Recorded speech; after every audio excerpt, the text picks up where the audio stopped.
Banange etteeka lya social media likyakwata. For those of you who are taking social media for granted, bagenda basiba. Mwabakyavumira abantu ku social media, bajja basiba. You know, it beats my understanding.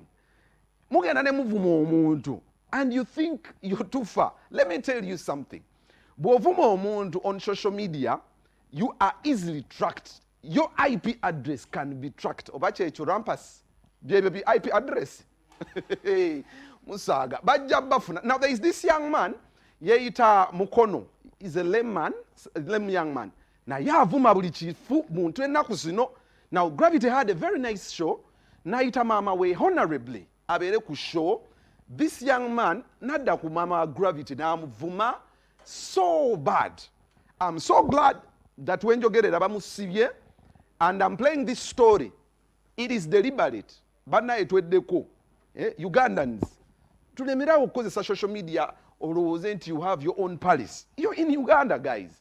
You will be found and you will be bajja kusiba. Muleke kubeera excited by these numbers, the likes, the following on you know. So this young man yavumye Maama Gravity, and Gravity najjayo an iron hand, and this is what happens. Oba omukono gw'abaki alina omukono gumu, oba batema muteme, oba mulema, I don't know. But in your mumbeera gy'olimu, si bye bigambo birina okuvaamu gwe kyali gwe. Kale soko mpe emboozi eno. Ekiwakoze si kirungi okutuleetera maama wo ng'atunula ng'enkima. Abayimbi abalala balina bamaama baabwe batunula bunye, gwe maama ali mu ssente naye atunula bubi, batta omujja mu mbeera embi. Omukazi atunula bizibu, omulese mu kivulu, obudde kiro, omugiddeyo n'abbanja.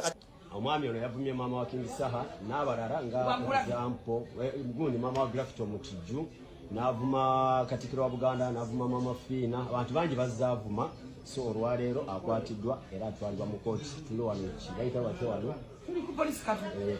Polisi Katwe. Bamubuuze kyanvumiranga. Abantu ovuma baki akakono we mwana akakono wane ovumira kina hino Ngomanga bogena kunsonza akakono munda. Ati wale ngochunga watu wanga akakono ako feta kweta kwa accident. Buli mwema yeyisanga gwe.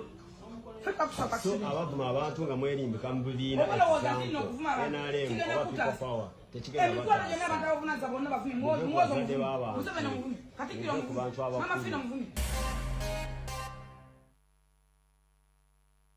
oyo tugira tumusiba tumwerabire, oyo tumuwonye, oyo omu.